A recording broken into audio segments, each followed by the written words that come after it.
श्रीगणेश शारदा गुरुभ्यो नमः। शुक्लाम्बरधरं विष्णुं शशिवर्णं चतुर्भुजं प्रसन्नवदनं ध्यायेत् सर्वविघ्नोपशान्तये। शारदा शारदाम्भोजवदना वदनाम्बुजे सर्वदा सर्वदास्माकं सन्निधिः सन्निधिं क्रियात्। गुरुर्ब्रह्मा गुरुर्विष्णुर्गुरुर्देवो महेश्वरः गुरुसाक्षात् परं ब्रह्म तस्मै श्रीगुरवे नमः। श्रीमन्महागणाधिपतये नमः। श्रीमहासरस्वत्यै नमः। श्रीगुरुभ्यो नमः। शङ्कारूपेण मच्चित्तं पङ्कीकृतमभूद्यया किङ्करी यस्य सामाया शङ्कराचार्यमाश्रये। भारती करुणापात्रं भारती पदभूषणं भारती पदमारूढं भारती तीर्थमाश्रये। विद्याविनयसम्पन्नं वीतरागं विवेकिनं वन्दे वेदान्ततत्त्वज्ञं विधुशेखर भारतीम्। శ్రీ లలితాంబికాయై నమః. శ్రీమూక శంకర విరజత ఆర్యాశతకం. చక్కగా 5 శ్లోకాలలో అమ్మ ఎలా ఉంటుంది, ఎక్కడ ఉంటుంది అనేది తెలుసుకున్నాము. ఇప్పుడు 6వ శ్లోకానికి వద్దాం. పరయా కాంచీపురయా పరయా కాంచీపురయా పర్వత పర్యాయ పీనకుచ భరయా पर्वत पर्याय पीनकुच भरया परतन्त्र वयमनया परतन्त्र वयमनया पंकज सब्रह्मचारिलोचनया परतन्त्र वयमनया पंकज सब्रह्मचारि लोचनया పరయా కాంచీపురయా అన్నారు. ఏమిటి ఆ పర అంటే? పరయా కాంచీపురయా. పరయా అంటే ఏంటో తెలుసా? పూర్తిగా అమ్మ ఆధీనంలో వండుకోవటం అన్నమాట. ఎట్లా ఆధీనంలో ఉంటాము? పరయా కాంచీపురయా పరయా సర్వశ్రేష్ఠురాలైన పరదేవత. అమ్మని మీరందరూ చెప్పేటప్పుడు చాలా మంది అమ్మ పరదేవత పరదేవత అనే మాట చెప్తూ ఉంటారు.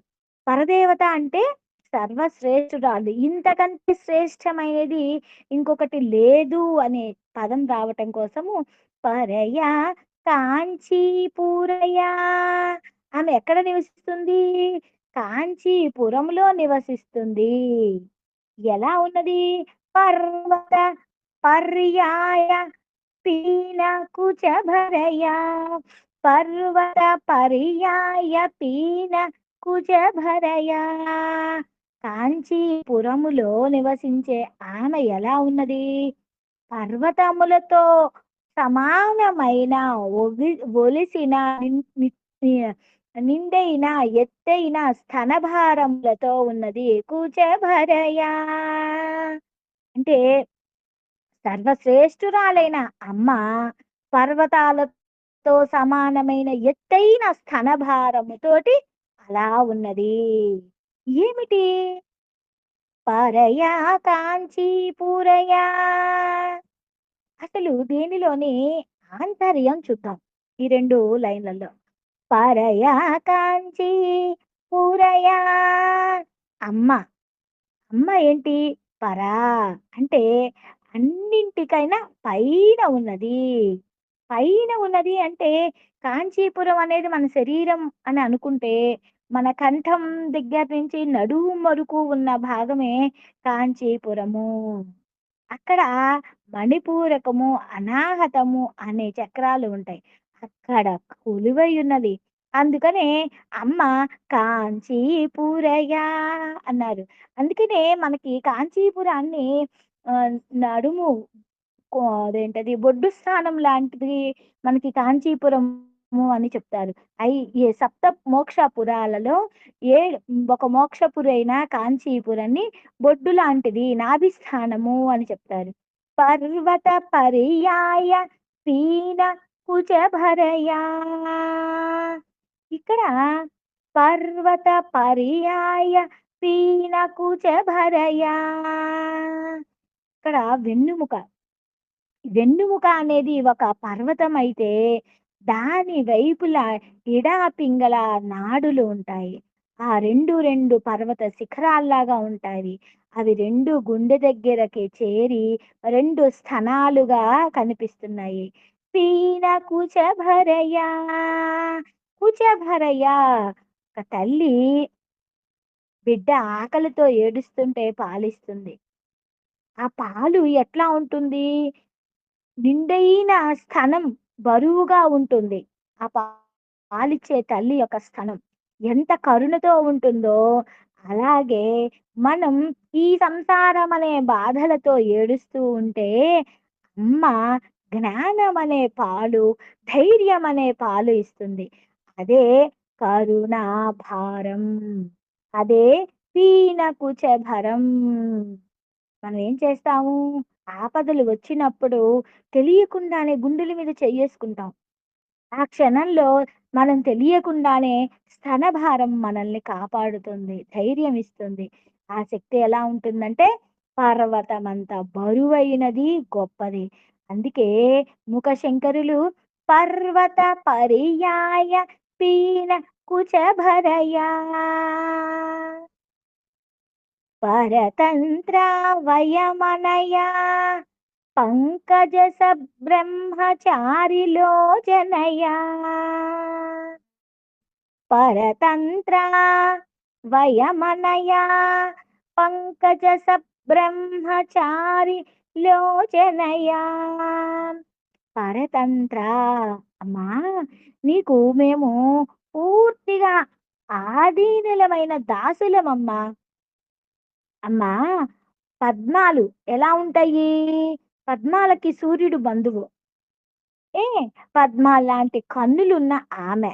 పద్మాలకు బంధువైన సూర్యుడినే దాసుడుగా చేసుకున్న కన్నులు గల ఆమెకి మనము దాసులమవుతాము. అంటే అమ్మా, మేమందరము దాసులం. బ్రహ్మ, విష్ణు, రుద్ర, చంద్రులు, పరతంత్ర, వీరందరూ ఆమె చెప్పినట్టు ఆడే బొమ్మలు. మనకి స్వతంత్రం అనేది లేదు. ఆమె తాడు లాగితేనే మనం ఆడుతూ ఉంటాం. ఎట్లాగంటే మన టీవీ రిమోట్ పట్టుకొని రిమోట్‌లో తిప్పుతూ ఉంటే ఛానెల్స్ ఎలా మారుతూ ఉంటాయో, అమ్మ చేతిలో ఉన్నది మన టీవీ రిమోట్. అందుకని మనమంతా టీవీలో బొమ్మలం. పంకేరుహ పంకజ సబ్రహ్మచారి లోచనయ్యా. ఇక్కడ పంకజము అంటే ఏమిటి? పద్మం. అది ఎక్కడ పుట్టింది? బురదలో పుట్టింది. పద్మానికి బంధువు ఎవరు? సూర్యుడు. ఎందుకు? సూర్యుడు వస్తేనే ఆ పద్మం విచ్చుకుంటుంది. అలానే అలాంటి కనులు ఉన్నది. లోకాన్ని వెలిగించే సూర్యుడు, మనకి లోకాన్ని వెలిగించే సూర్యుడు అమ్మ ముందు దాసుడు. అమ్మ కళ్ళల్లో పనివాడిలాగా నిలబడి ఉన్నాడు. ఆయన అలా ఉంటే మరి శివుడి పరిస్థితి ఏంటి? శివుడు ఎలాంటి వాడు? మహా తపస్వి. కామాన్ని కాల్చినవాడు. కాంచీలో అమ్మ తపస్సు చేస్తే ఏం కావాలి దేవీ? అలా దాసుడులా వచ్చి నిలబడతాడు. సూర్యుడే దాసుడైతే శివుడి మాట అంత దాసత్వంతో ఉన్నది. ఆలోచన, నేను గొప్ప, నా ఇష్టం అనే ఆలోచన ఉంటుంది చూసారా? ఏం చేస్తుంది? నీ శ్వాస నీ ఇష్టమా? నీ గుండె కొట్టుకోవటం నీ ఇష్టమా? కాదు కదా! నీ ఇష్టం వచ్చినట్టు శ్వాస కొట్టుకోమంటే కొట్టుకుంటదా? నీ గుండె కొట్టుకోమంటే కొట్టుకుంటదా? లేదు. ఇదంతా అమ్మ ఆలోచన. అమ్మ సైగతోటే మనం ఇదంతా చేస్తున్నాము. ఆమె ఆపు అంటే ఈ గుండె ఆగిపోతుంది. అందుకనే మనమందరము మహిళము. పూర్తిగా అమ్మకు దాసులము. ఆ దాసత్వం ఎలాంటిది?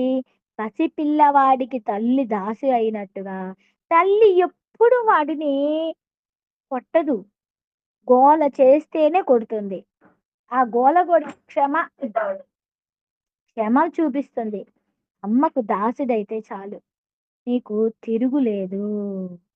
సూర్యుడే దాసుడయ్యాడు. ఇక మనమెంత అమ్మ పాదాలు పట్టుకోవటంలో. అందుకని అమ్మ పాదాలను గట్టిగా పట్టుకుందాం. పరయా కాంచీపురయా పర్వత పర్యాయ పీనకుచభరయా పరతంత్రావయమనయ పంకజ సబ్రహ్మచారిలోచనయా. ఇక 7వ శ్లోకంలో ఏం చెప్తున్నారో చూడండి. ఐశ్వర్యమిందు మౌలే ఐశ్వర్యమిందు మౌలే రైకాత్మ్య ప్రకృతి కాంచి మధ్యగతం ఐందవ కిశోర శేఖర మైదం పరియం చకాస్తి నిగమానా. ఐశ్వర్యమిందు మౌలే.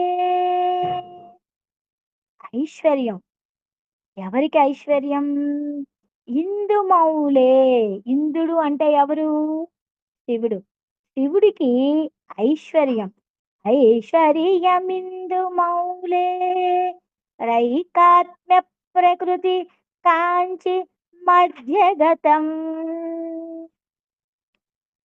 ఐందవ కిశోర శేఖర మైదం పరియం చకాస్తి నిరమానా. ఇక్కడ అమ్మ ఐశ్వర్యానికి ఇస్తుంది. అయితే ఎవరికి అనుకున్నాము? చంద్రుడి శిరస్సుగా ధరించిన ఆ శివుడికి ఐశ్వర్యం. ఐకాత్ రూపంగా ఉన్న అమ్మ, బాలచంద్రుడిని శిరోభూషణం కలిగిన అమ్మ, 4 వేదాలు పరమార్థంగా ఉన్న అమ్మ. ఇక్కడ ప్రకృతి అన్నారు. ఒకటే కాంచీపురం కాంబరతోటి ఉన్నది. ఐశ్వర్యమిందు మూలే ఏకాత్మ ప్రకృతి మధ్యగతం కిశోర శేఖర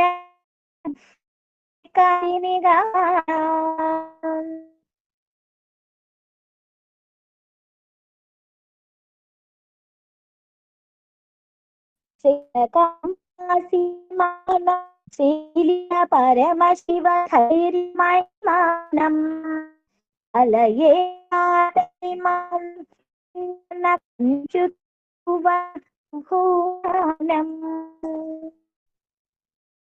సంపాదీరాన్ని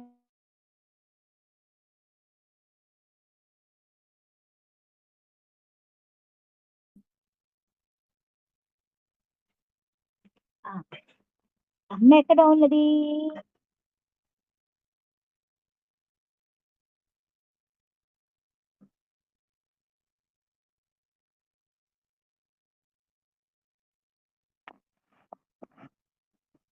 ఎన్నో శ్లోకం?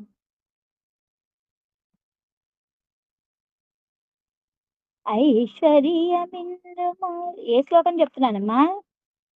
8 శ్రీతకంపాసీమానం పరమశివ ధైర్య మహిమానం. ఇదే కదా. కలయే పాటలిమానం కంచన కంచుకిత భువన భూమానం శ్రీతకంపాసీమానం అన్నాము. కంపా తీరాన్ని ఆశ్రయించి ఉన్నది అమ్మ. ఎలా ఉన్నది? పరమశివుని ధైర్యాన్ని కూడా సడలించిన అమ్మ. ఇంకా ఎట్లా ఉంది? పాటలీ పుష్ప కాంతితో ఉన్నది. ముల్లోకాలను తన కంచుకులాగా కప్పుకొని ఉన్న దేవిని నేను ఇక్కడ ధ్యానిస్తున్నామును. శిథిలిత పరమశివ ధైర్యం అన్నారు. అంటే శివుడు తపస్సు చేస్తే దానికి అమ్మ చిరునవ్వే ఆయన ధైర్యంని సడలిస్తుంది. అంతటి మోహన శక్తి అమ్మకున్నది.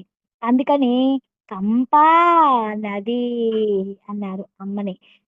అలా శ్రీతకంపాసీమానం శిథిలిత పరమశివ ధైర్య మహిమానం కలయే పాటలిమానం కంచన కంచుకిత భువన భూమానం ఆదృతకాంచీ నిలయా మాద్యామారూఢ యౌవనాటోపాం ఆగమవతం సకలిక మానందాద్వైత కందలీం వందే. అమ్మ కాంచిని నివాసంగా చేసుకొని ఉన్నది. ఆదిశక్తి ఎట్లా ఉన్నది? నిండైన యవ్వనముతోటి ప్రకాశిస్తూ ఉన్నది. ఆగమాలకు శిరోభూషణమైన మొగ్గలాగా ఉన్నది. ఇంకా ఎలానుంది? ఆనందము అనే అద్వైతానికి మొలకగా ఉన్నది. ఆనందాద్వైత కందలి వందే. ఆనందాద్వైత కందలము అంటే బ్రహ్మానందము. ఆ ఆ బ్రహ్మానందము అనే చెట్టుకి మొలక అమ్మ. అమ్మని పట్టుకుంటే మనకేమొస్తుంది? మోక్షానందమొస్తుంది. మళ్ళీ ఇంకొక్కసారి. ఆదృత కాంచీ నిలయా మాధ్యామారూఢ యవ్వనాటోపాం ఆగమవతం సకలిక మానందాద్వైత కందలీం వందే. తర్వాత శ్లోకంకెళ్దాం. తుంగాభిరామకుచభర శృంగారితమాశ్రయామి కాంచిగతం గంగాధర పరతంత్రం శృంగారాద్వైత తంత్ర సిద్ధాంతం. ఇక్కడ అమ్మ ఎలా ఉన్నది? తుంగాభిరామకుచభర శృంగారితమాశ్రయామి కాంచిగతం. అమ్మ ఇక్కడ శృంగార మూర్తిగా కొలువై ఉన్నది. గంగాధరుడైన ఆ శివునికి ప్రభువుగా ఉండి శృంగారము అనే అద్వైతాన్ని చెప్పింది. తంత్ర సిద్ధ స్వరూపిణిగా ఉన్నది ఆమె. ఆ అమ్మకి నేను ఆశ్రయించుకున్నాను. ఏమిటండి శృంగారము అని అంటున్నారు, అదొక తంత్రము అంటున్నారు అని చెప్పని మనకి ఒక చిన్న ప్రశ్న మనలో వస్తూ ఉంటుంది. ఇది ఉపాసన మార్గంలో శ్రీ విద్య ఉపాసన మార్గంలో శివ శక్తుల కలయికే సృష్టి. అదే అద్వైతము. శృంగార రూపంలో ఉంటేనే ఈ జగత్తు మొత్తము నడుస్తుంది. ఈ జగత్తు నడవాలి అంటే గంగాధర పరతంత్రం శివుడిని గంగని నెత్తిని పెట్టుకున్న అమ్మే శివుడిని తనకు పరతంత్రుడుగా చేసుకున్న అమ్మ. ఇక్కడ గంగ అంటే ఏమిటో తెలుసా? జ్ఞాన గంగ. జ్ఞానము అనే గంగని ఆయన నెత్తిని పెట్టుకున్నాడు. శివుడు దేనికి వసుడవుతాడు? జ్ఞానానికి వసుడవుతాడు. అమ్మ అందుకోసమే ఆ జ్ఞానముతో ఉన్న అమ్మ ఆయనని వశం చేసుకుంది. శృంగారాద్వైత తంత్ర సిద్ధాంతం. శృంగారము అంటే అసహించుకునే మాట కాదు. శృంగారాన్ని అమ్మ పవిత్రమే చేస్తుంది. తుంగాభిరామ కుచభర. ఇక్కడ అమ్మ ఎలా ఉంటుంది అనేది రకరకాలుగా చెప్తూ ఉన్నారు. ఈ శృంగార అద్వైత తంత్రము అనేది మనకి కంటికి కనిపిస్తున్న మాటలలో వచ్చే భావము వేరు. అక్కడ లోతుగా చెప్పే భావం వేరు. ఎందుకంటే మనకి అమ్మ ఎప్పుడైతే మనం మనల్ని చూడాలి అని అనిపిస్తుంది, మనము చూడటం కాదు, అమ్మ మనల్ని చూపిస్తుంది. కంచుకం విప్పి చూపిస్తుంది. కంచుకం అంటే ఏమిటో తెలుసా? మాయ. ఆ మాయ ఎలా ఉంటుంది? 5 కంచుకాలు వేసుకున్నది మాయ. ఏమిటా 5? కాలం, నియతి, రాగం, విద్య, కళ. కాలం అనేది ఏంటి? నిన్న, నేడు, రేపు. ఇవన్నీ ఏమిటి? ఒక భ్రమ. ఈ భ్రమతో ఉన్న కంచుకం ఒకటి. నియతి. నియతి అంటే ఏంటి? ఇది నీ తలరాత. నువ్వు ఇలానే ఉండు అంటూ ఒక బంధాన్ని ఏర్పరుస్తుంది. ఇక రాగం. ఇది నాది, వాడు పరాయి అనేది పోగొట్టి ఒక మమకారాన్ని ఇస్తుంది. విద్య ఏమిటి? నాకే తెలుసు, నాకు తక్కువ తెలుసు అనే ఒక అజ్ఞానం. హ్మ్. కళ అసంపూర్ణుడిని అనే ఒక భావన. ఈ కాలంతో మన తలరాతని నీది, నాది అనే బంధాన్ని మొత్తం విడదీసి, విద్య అనే దానితోటి సంపూర్ణం చేసి, 15 కళలతో కూడిన ఆ చంద్రుడు క్షయ వృద్ధితో కూడిన ఆ చంద్రుడి కళలో ఉన్న 16వ కళ అమ్మ రూపం. ఆ అమ్మ రూపాన్ని మనముకి సూచిస్తుంది. అదే అమ్మ కంచుకం. ఆ కంచుకంని విప్పి చూపిచ్చింది అంటే మనకేమవుతుంది? ఈ బంధాలు మొత్తం వీడిపోతాయి. సినిమాకెళ్తున్నాము. హాల్‌లో కూర్చున్నాము. సినిమా చూస్తున్నాము. సినిమాలో హీరో ఏదన్నా చేశాడు అనుకో, ఆయనతో పాటు నవ్వుతాం. హీరోయిన్ ఏడిస్తే వారితో పాటు ఏడుస్తాం. అది అబద్ధం అని తెలుసు మనకి. ఆమె ఏడుస్తుంది. ఆ బాధని మనం తట్టుకోలేక మనము ఏడ్చేస్తాం. ఒక్కొక్క సినిమాకెళ్తే ఖర్చీలు తడిచిపోతాయి. అబద్ధం అని తెలిసినా కూడా అక్కడ ఏడిచేస్తాం. అది నిజం కాదు అని తెలిసినా గూడా ఏడ్చేస్తాం. అలానే ఈ జగత్తు అనే తెర మీద అమ్మ సినిమా చూపిస్తూ ఉంటుంది. కంచుకం. అదే కంచుకం. కంచుకం అంటే మనం ఏమనుకుంటాము? కామాక్షి అమ్మ బంగారు చీర, కిరీటం, నగలు, కంచుకంతో ఉన్న అమ్మ చక్కగా భక్తుల కోసం ముస్తాబయ్యి ఉంటుంది. అప్పుడు మన మనసు ఏం చేస్తుంది? భయపడకుండా ప్రేమతో దగ్గరవుతాం. ఇక్కడ కంచుక తొలగటము అంటే నిర్గుణ దర్శనం. ఇది ఎక్కడ కనిపిస్తుందో తెలుసా? గుడి గుడిలో కాదు. నీ హృదయంలో. ఎలా ఉంటుందో తెలుసా? రూపం ఉండదు, నామం ఉండదు. కోటి సూర్యుల తేజస్సు, కోటి చంద్రుల చల్లదనం, చెప్పలేనంత ఆనందం. నేను ఎవరు, అమ్మ ఎవరు అనే భేదం పోతుంది. అలా ఉంటుంది అమ్మ. మళ్ళీ కంచుకం వేసుకోవటం ఏంటి? ఆ కంచుకం వేసుకుంటుంది. ఎందుకో తెలుసా మళ్ళీ? అంతసేపు ఆ శరీరం ఉంటే భస్మమైపోతుంది. మళ్ళీ లోక కళ్యాణం కోసం నిన్ను మళ్ళా పంపిస్తుంది. అలా అమ్మ కంచుక రూపంతో ఉంది. అలానే ఇంకా కామకోటి పీఠంలో ఈ రహస్యం ఎందుకొచ్చింది? ఎందుకు అంటే కామకోటినే కంచుకం విప్పే స్థానం. ఇక్కడ అమ్మ తపస్సు చేసింది. ఏకాంబరేశ్వరుడు ప్రత్యక్షం అయ్యాడు. అంటే శివుడికే అమ్మ కంచుకం విప్పి దర్శనమిచ్చింది. అమ్మ మామిడి చెట్టు కింద కూర్చొని ఇసకలింగం చేస్తే కంపానది పొంగిపోతే అమ్మ భయపడి ఆ గట్టిగా ఆ లింగాన్ని కౌగిలించుకుంది. ఆ లింగం శివుడు, అమ్మ శక్తి. ఇద్దరము కంచుకము లేకుండా ఏకమయ్యారు. అదే అర్ధనారీశ్వర తత్వం. తత్వంతో గనక మనము నేర్చుకుంటూ ఎళ్తే ఆ భావన లోతైన భావన. అసలు సౌందర్య లహరి నేర్చుకున్నాము అంటే ఒక స్టెప్ కొంచెం ముందుకెళ్ళాం.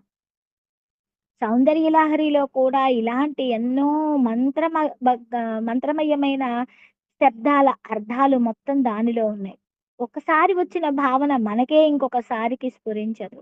ఇంకా విడమర్చి ఉండేదే ఆర్య శతకం.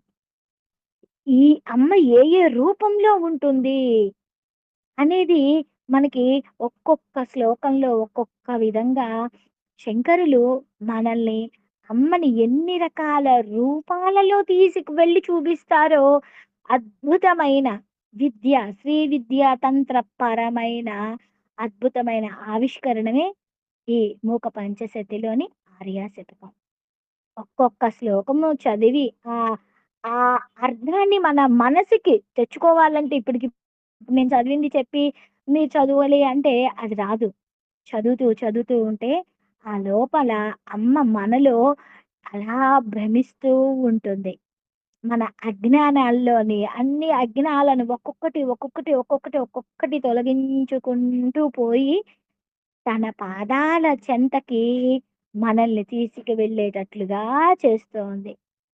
మనం చదువుతూ ఉంటే రోజు రోజుకి మనలో మార్పు మాటలో మార్పు, చేతలో మార్పు, క్రియలో మార్పు, అన్ని మార్పులు మనకి కనిపిస్తూ ఉంటాయి. ఓకేనా? సర్వం జగదాంబ పాదారవిందార్పణమస్తు. ఒకసారి ఈ 5 శ్లోకాలు చెప్తా.